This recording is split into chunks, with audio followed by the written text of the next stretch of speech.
Alors, M. Kotiani, quels sont les enjeux de ce forum que vous organisez à Banjul? Ce forum, le deuxième en l'espèce, fait suite à celui qui a été organisé en 2022.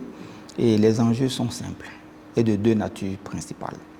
D'abord, la réunion qui réunira les ministres en charge de la famille et de l'enfance du Sénégal, de la Gambie, de la Guinée-Bissau et de la République de Guinée.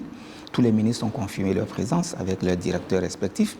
La réunion va examiner déjà la mise en œuvre des recommandations qui ont été faites dans la déclaration dite de Banjul de 2022, voire l'état de mise en œuvre de ces recommandations-là, que je peux rassembler en 3 recommandations fondamentales. La première était de faire en sorte qu'il y ait des réformes législatives et politiques en faveur des droits de l'enfant dans les pays couverts par le PAPEV. Et ensuite, assurer l'accès des enfants aux services de protection. Et enfin, coordonner les réponses au niveau régional quand ça concerne la prise en charge de la question de l'enfance. Avoir des réponses coordonnées, pas isolées pays par pays, mais plutôt coordonnées. Voici les 3 points saillants de la déclaration de Banjul, et qui sera le premier point qui va être examiné par les ministres.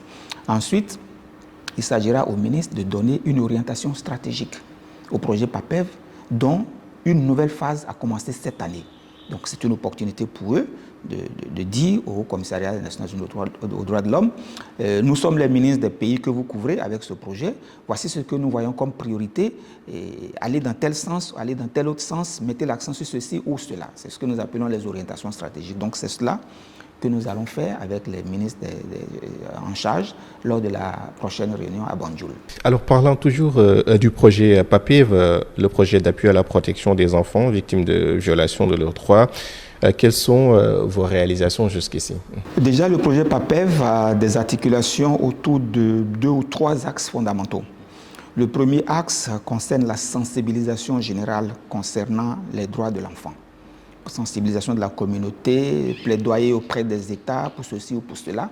Donc la société civile joue un rôle très important, les médias également jouent un rôle très important, ça c'est peut-être un. Deuxièmement, il y a tout ce qui concerne les réformes législatives qu'on doit mettre en place. Le code de l'enfant, le code de la famille, etc., dans chacun des pays.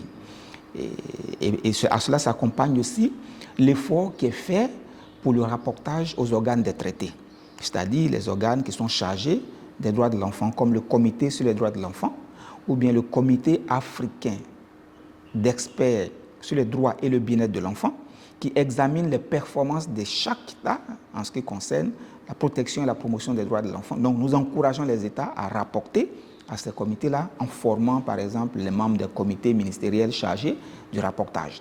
Et enfin, quelque chose que le Haut Commissariat ne fait pas traditionnellement, il nous arrive, dans le cadre du bien-être des enfants, d'acheter des matériaux et matériels qui peuvent permettre leur épanouissement ou bien un séjour dans des conditions acceptables dans les centres où les enfants sont gardés. Par exemple, nous achetons de la literie, nous achetons des produits d'entretien, nous achetons des télés, des radios, des panneaux solaires, des motos même, ou bien des groupes électrogènes, tout ce qui peut entrer dans le cadre du bien-être de l'enfant. Donc voici les différents axes autour desquels le projet PAPEV tourne. Et la phase que nous sommes en train d'appliquer en ce moment met l'accent sur les enfants vivant avec un handicap, afin de s'assurer que la question du handicap ne soit pas un frein pour leur épanouissement, ne soit pas un frein pour leur éducation, par exemple. À côté de ces pays dont vous nous avez parlé, notamment le Sénégal, la Gambie, la Guinée-Bissau, est-ce qu'il ne serait pas nécessaire disons, d'élargir ce projet à d'autres pays situés dans le Sahel central, comme le Mali, le Burkina Faso ou encore le Niger, où la situation des droits des enfants quand même reste critique? Bon, le PAPEV couvre les États que vous avez cités. Je crois savoir qu'aucun d'entre eux n'est vraiment sahélien. Même si on peut imaginer que des enfants mauritaniens sont ici, ou des enfants du Burkina Faso sont ici. Nous ne couvrons pas ces pays-là, malheureusement. Mais s'il s'avérait que un des enfants, on ne couvre pas ce pays-là avec ce projet. Il y a un autre projet qui couvre ces pays-là, mais ça concerne les migrations. Donc s'il s'avérait qu'il y avait un enfant ressortissant d'un de ces pays, ici, ou bien en Gambie, au Sénégal, en République de Guinée, ou bien en Guinée-Bissau, il bénéficiera du même traitement que les enfants dont nous parlons. C'est-à-dire, si c'est possible de contribuer à le réunifier avec sa famille, nous allons le faire. Si c'est possible de le retourner et qu'il puisse avoir une possibilité d'apprendre un métier, nous pouvons le faire.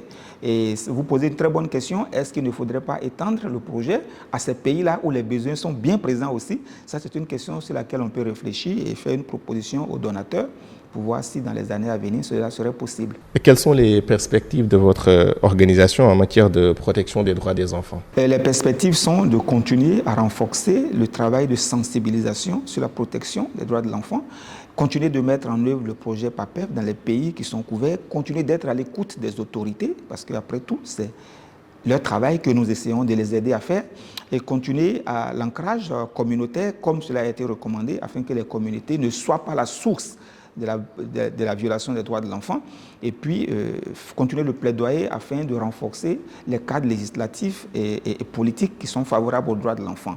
Et à ce titre, notre combat pour l'adoption d'un code de l'enfance au Sénégal continue.